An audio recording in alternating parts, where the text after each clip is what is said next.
Cult Lords are back!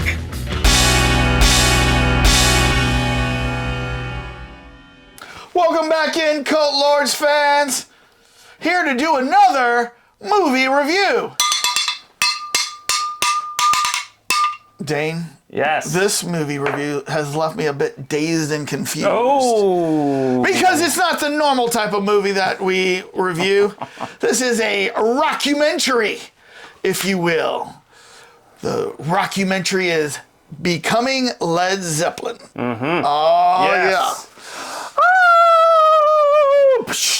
yeah. I felt like I was on a stairway to heaven.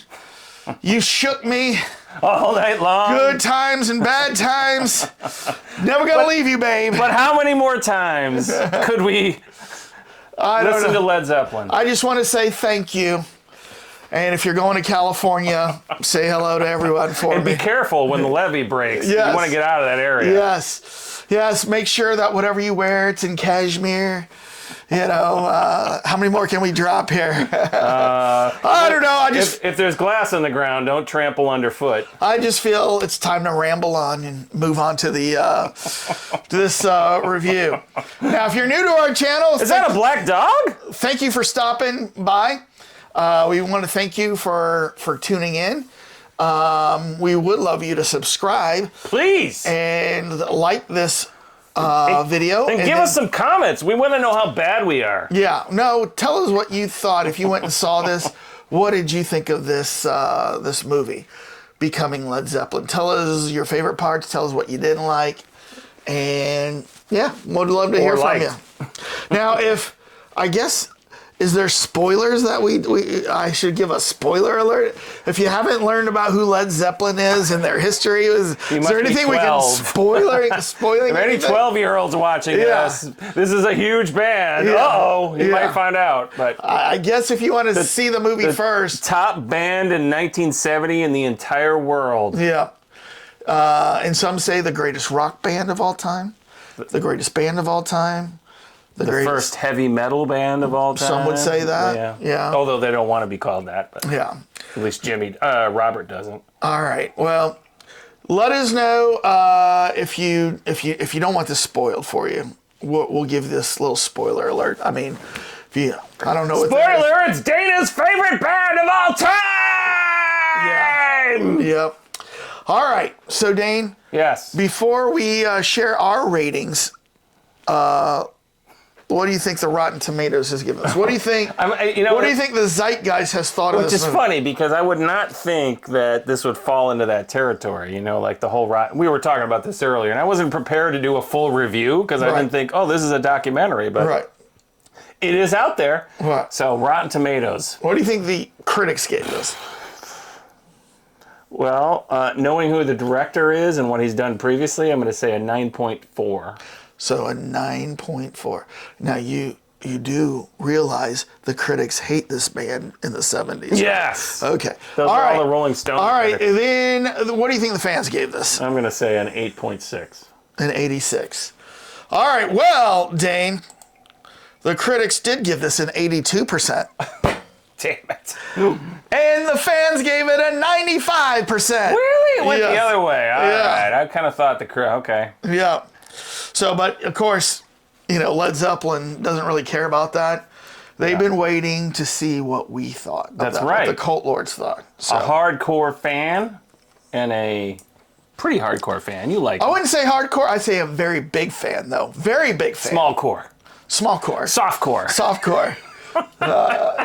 Softcore Give fan. me a little softcore. Little softcore Led Zeppelin. All right. So, on the count of three, I gotta get my card out. Okay, get your card. All right. All right. On the count of three, Dane. Mm-hmm. 1, 2, 3.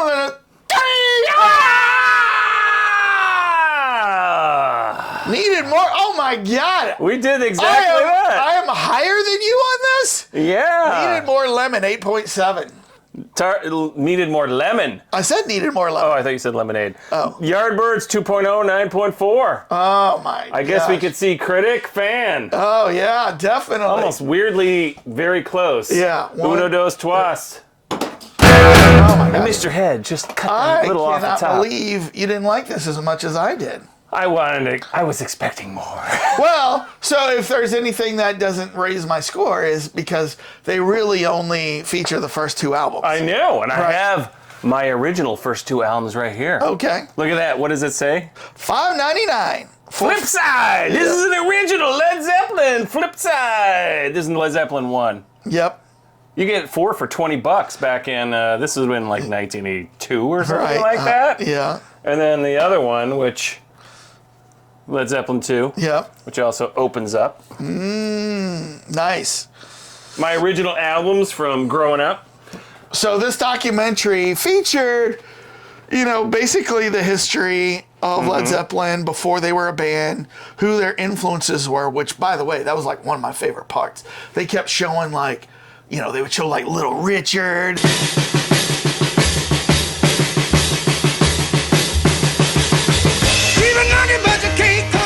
And then they would show like these British kind of rock bands I'd never heard of, right? They would show a few American is it bands. Shirley Bassey? Is that her name? There was a woman in there they threw in too. Oh, the one who sang for the James Bond album. If you listen carefully in this opening part, you'll hear an acoustic guitar, which is purportedly a 20-year-old Jimmy Page.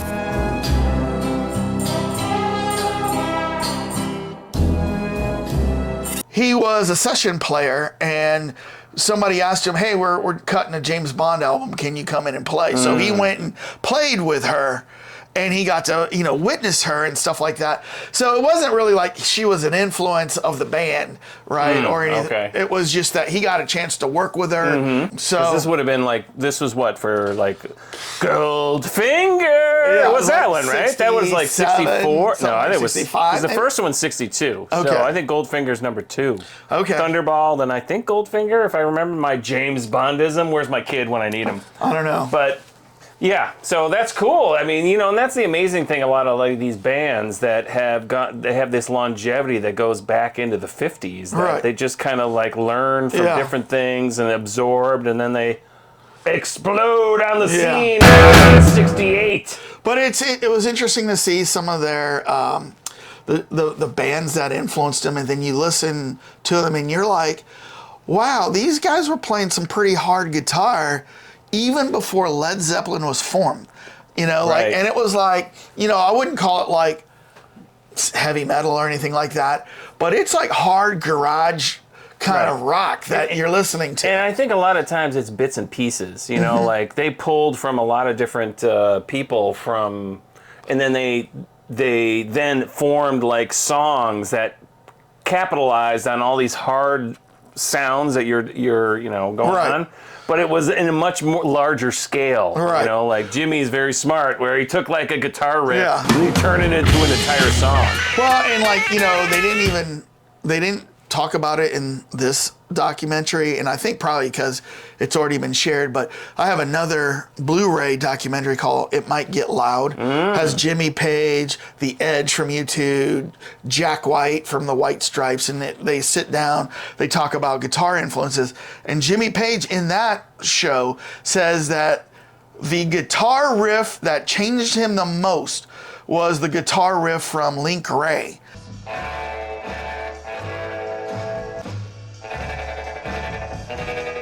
Doesn't Tarantino have that in a couple of movies? He does. So Link Ray is in Tarantino. I think it's actually in Pulp Fiction. So brown, dum, dum. Yeah, it's just Jimmy Page says, and It Might Get Loud, that guitar riff changed wow. him. So that's amazing. But it's cool to see influences, and then it's cool to see how they get together, form their band. Jimmy was in a band called the Yardbirds, and that had Eric Clapton in it. I mean, just think about that. That was an all-star band.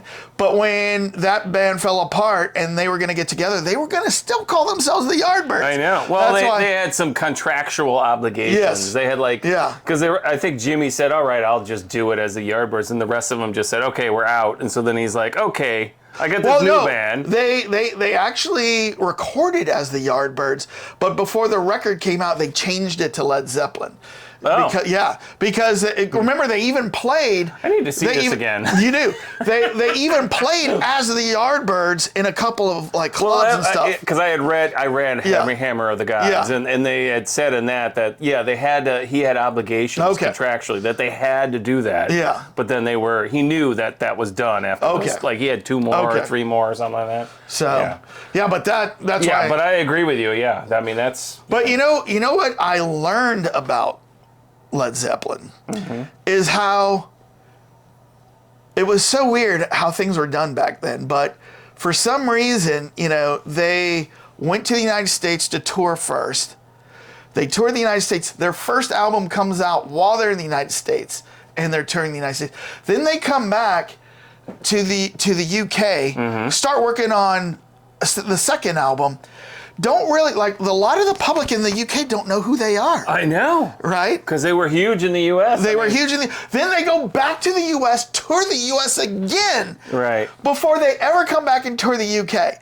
So they had 2 albums out, toured the United States twice before they ever toured the UK. Yeah. That was really something. I mean, the U.S. I think Jimmy was very astute in that he observed how all these other bands had kind of gone in and out of especially the Beatles, and he was like, you know what, that's where the money is. You're right. No, let's be honest. Right. That's where the money is. And honestly, his sound is much more of an American derivative than I think even you could say about the Beatles or any of those guys. I mean, because of the whole heavy blues, especially on the first album with "You Shook Me" and what's the other one that's a huge, most of them Dazed are and Confused. Yeah. Everything so is very he was bluesy. like, you know what, let's just go tour the United States and enjoy ourselves.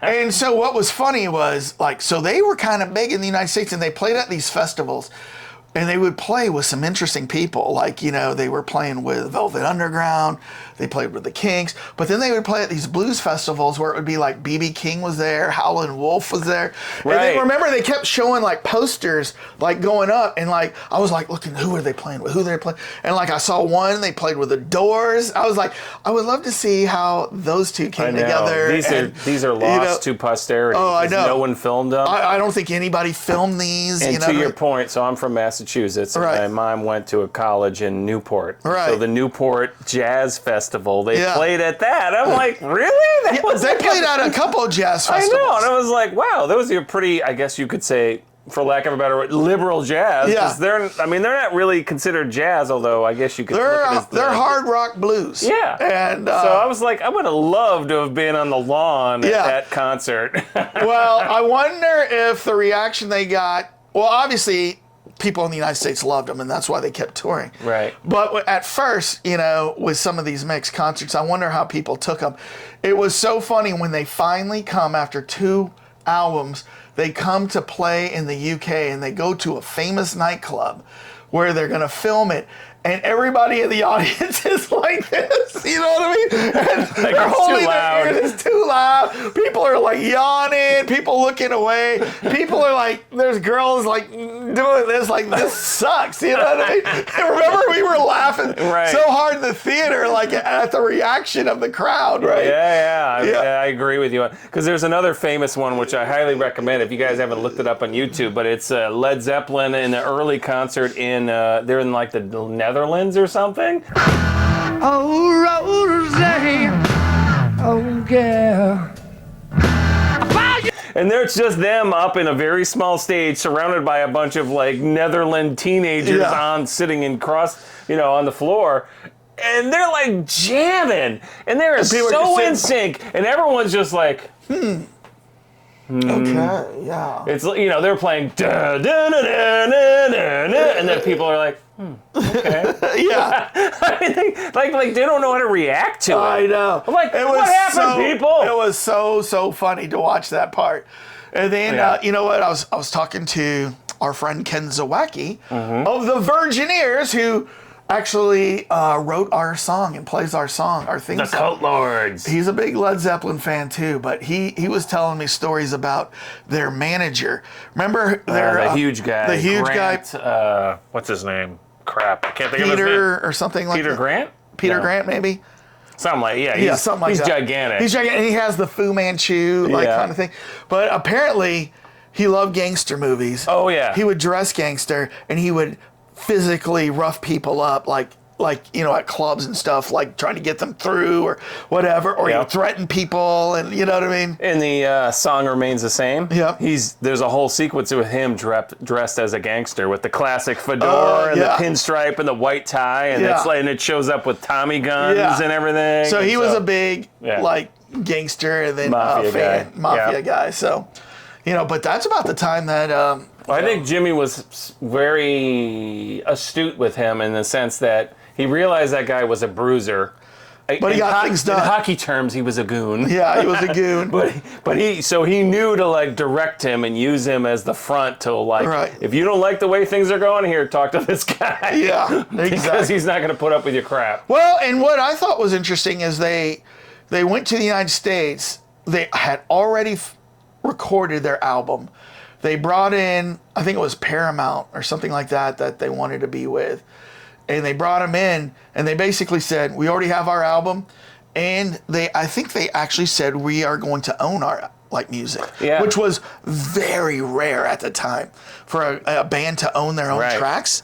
Yeah, Jimmy, again, because of all the session work and everything he had done, he realized that that all these bands had completely lost control to the music industry. Studio company. Yeah. And so then he came in and was like, nope.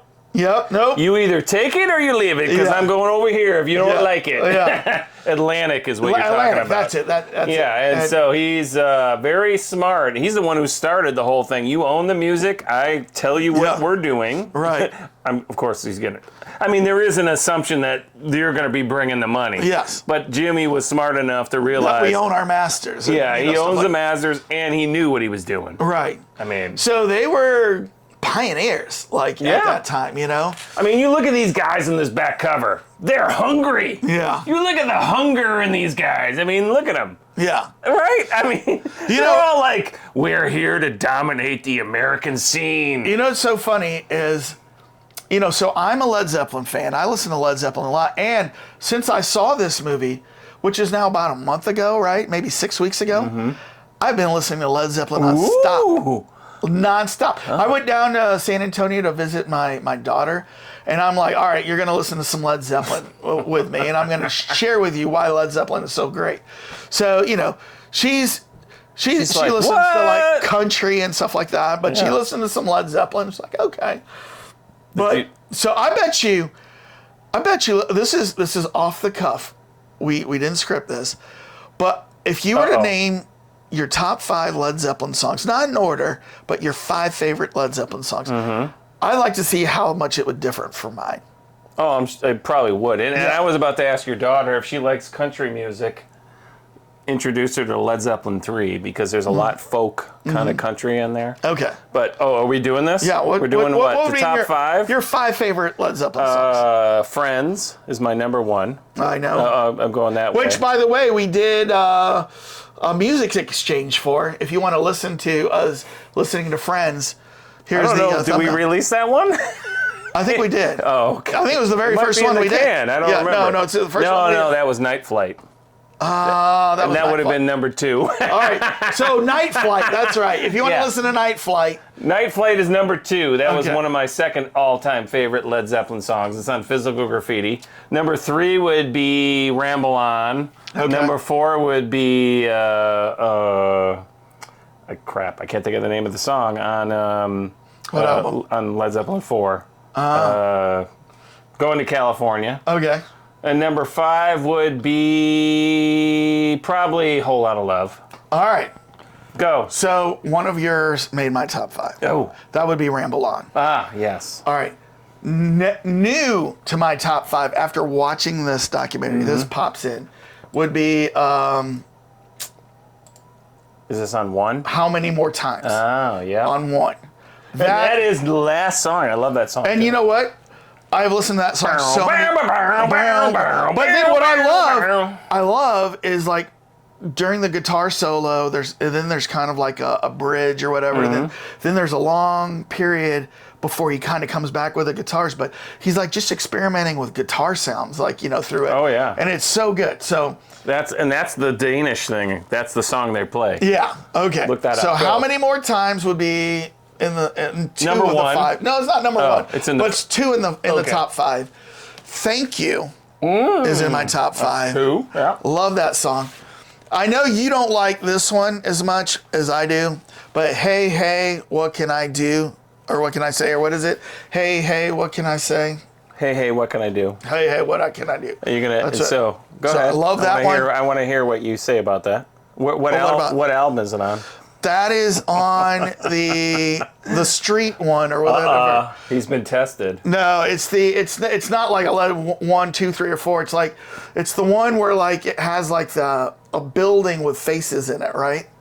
No. No. Oh no. It's the black one. It's the black album with kind of like the Led Zeppelin. No. What is it then? It's a single. It's the only single they released. But it was on an album. No, it was never on an album. Hey, hey, what can you do? Is Okay. not a. Believe me, I know it is All not right. on an album. All Because I right. have a 45, and this All would be right. another test. What's on the other side? What's the B side? Oh, I don't know. It's Immigrant Song. Oh, okay. So hey, what can I do? It's the only single song they released that is not on an album. No, but to where you're Right. going with this is that Jimmy messed things up, mixed things up over time, and when Yeah. he came out with other remasters and everything, he kind So- of threw it in there. But hey, Okay. what can I do? Is not on an official album. So, well, it is, but it was a compilation Yeah, album, right. which I have. Yeah. So then that's why I'm associating it with an Yeah, album. Okay. And then But to your point, it sounds like one of those early. It was like a throwaway. Yeah. I actually think it was off of this because of the way it was produced. Right. I think it was off Led Zeppelin 3. They did it at the same time, and they were like, "Oh, we got too many," so they Right. threw it away. So And what's then, your other and then one? my 5th one would be going to California, probably. Yeah. So like all the like really hard ones, and then there is one Led Zeppelin song that I just cannot stand. I just cannot. And anytime I have it a comes few on, of those too. When it comes on, I just turn it off. It's Stairway to Heaven, and this is like considered their biggest hit.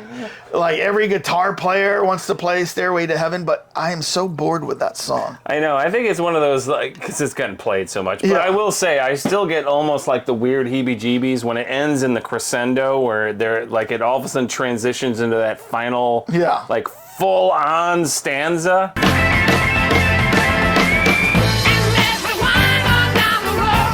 I do like the Rain song too. So, and then I like Song Remains the Same. So you want to know how Not a fan of first that time one, first time I heard Led Zeppelin. Mm-hmm.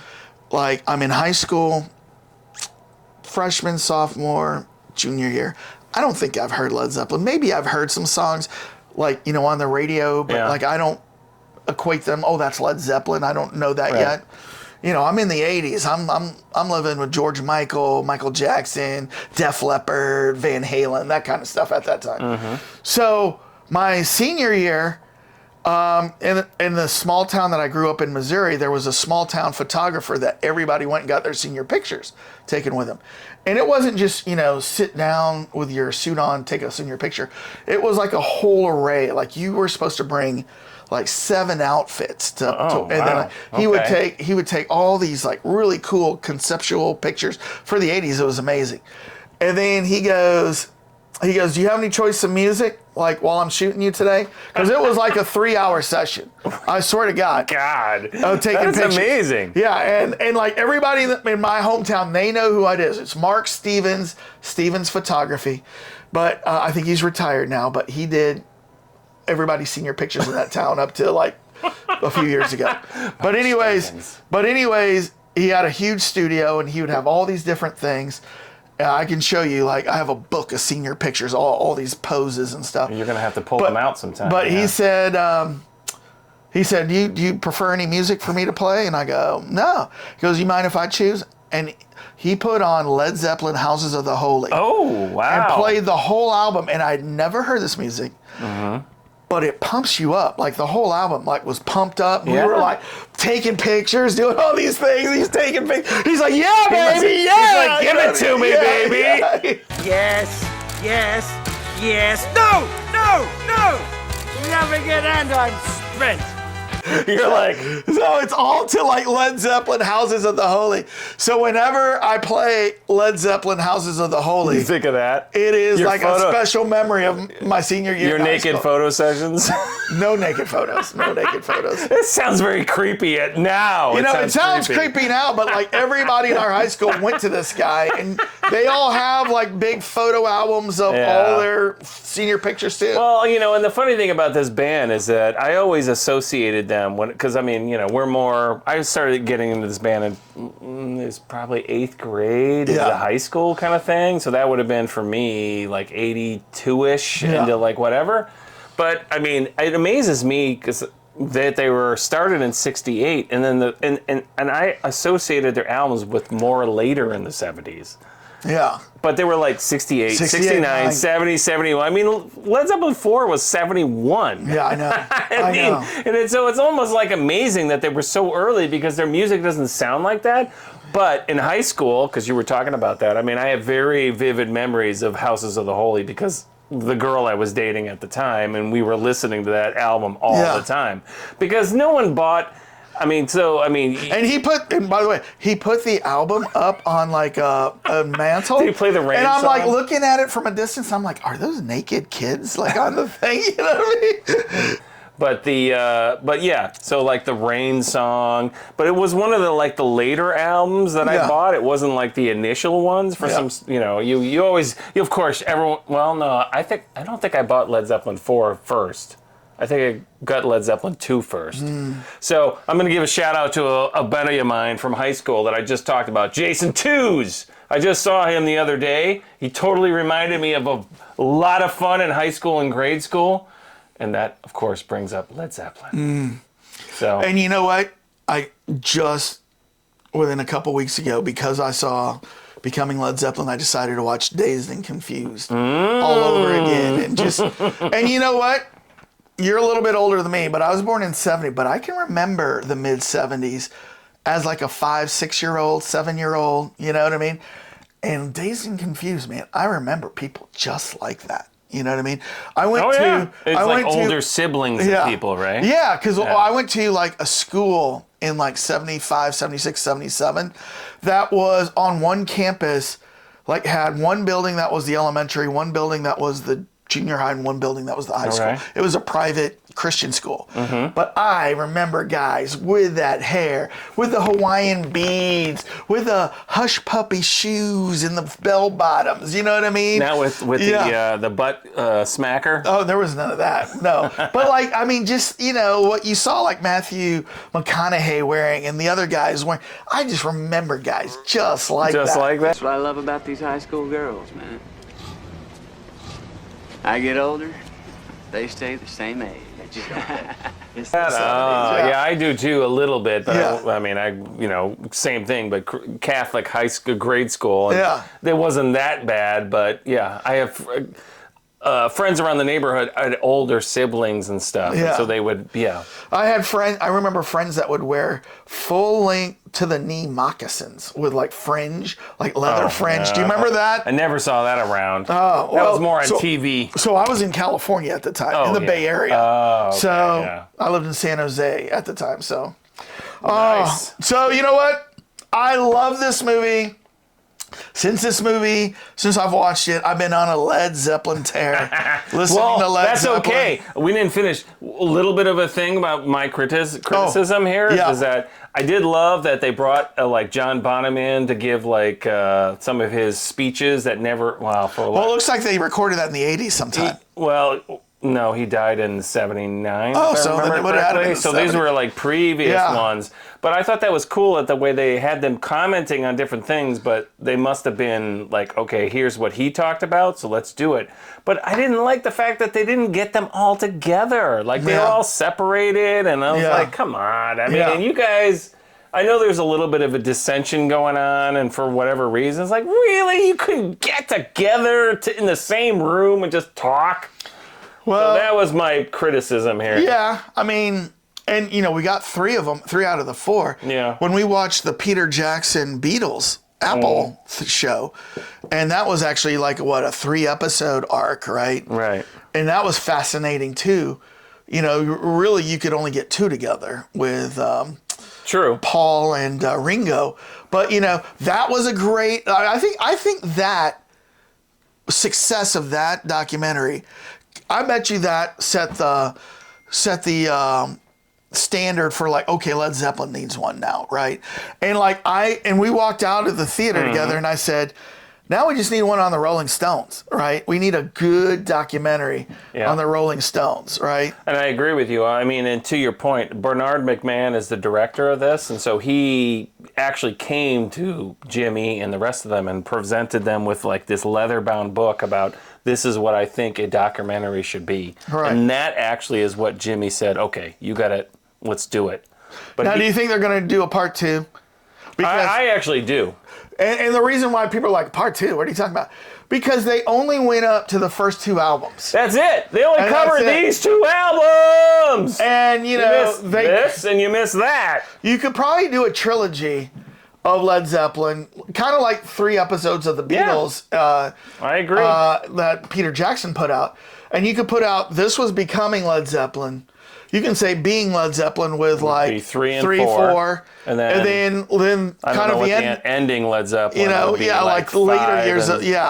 Or being would be like 3, 4, and 5 maybe, because that would be 3. That would be 3, and then Stairway to Heaven, and then House of the Holy, and then the end of it would be Physical Graffiti, Presence. Right.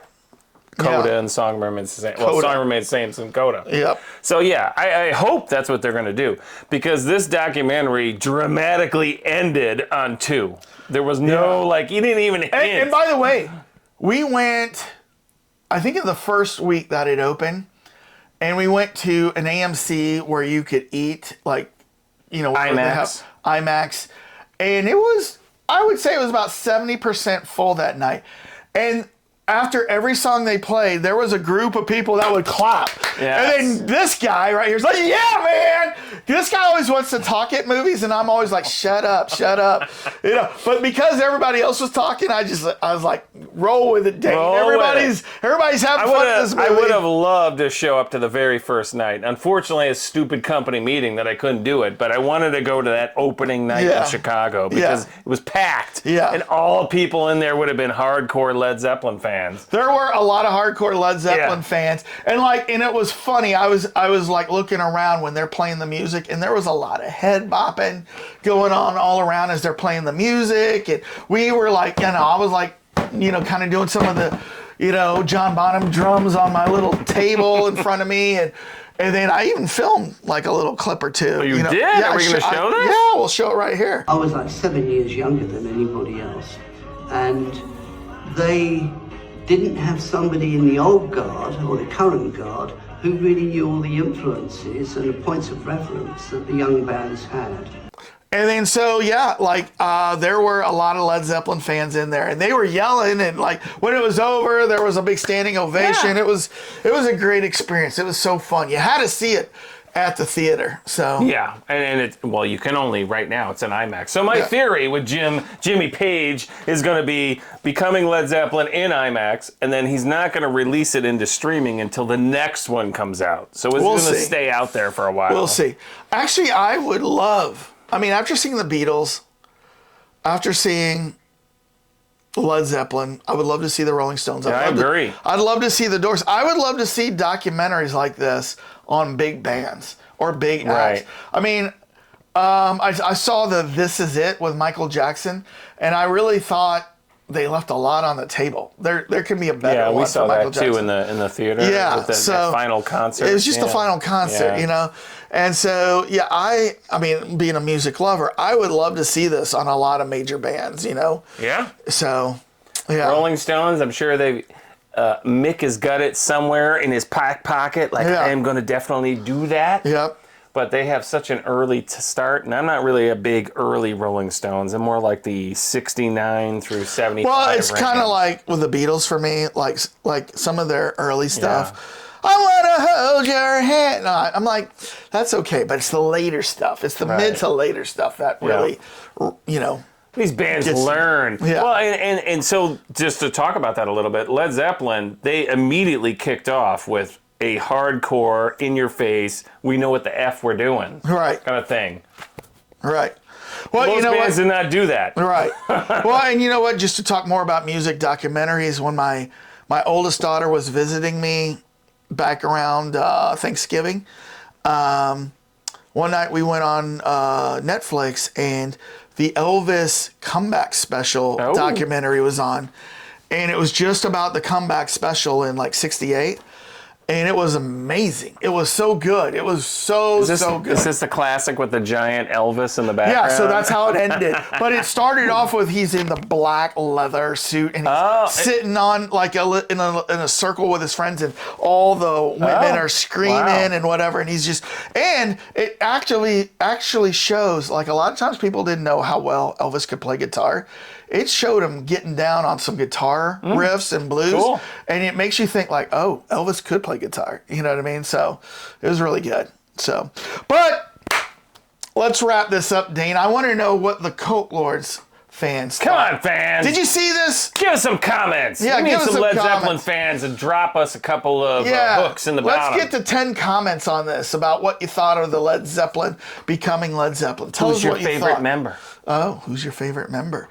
It is an all-star band. I mean, like, they are probably like in top 5 of their disciplines, you know, in each. I agree. Although somehow I saw like a Rolling Stones best drummers, and somehow Karen Carpenter is above John Bonham. Well, that was before he really hit, right? I don't know. What year? I'm gonna have to. I don't know. But yeah, let us know what you think right after you hit subscribe and like.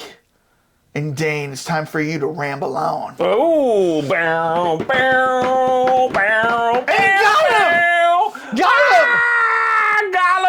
him! Yeah. Peace out, everybody. Puts Lord of the Rings into a song. I Can know. you believe it? Who does that? And Drake. Yeah. Drake, the something dragon lord or whatever it is. Yeah. But, Gollum. Yeah. The evil one. Do it. I don't know. Come on, do I it. don't know. All right. Peace out, everybody.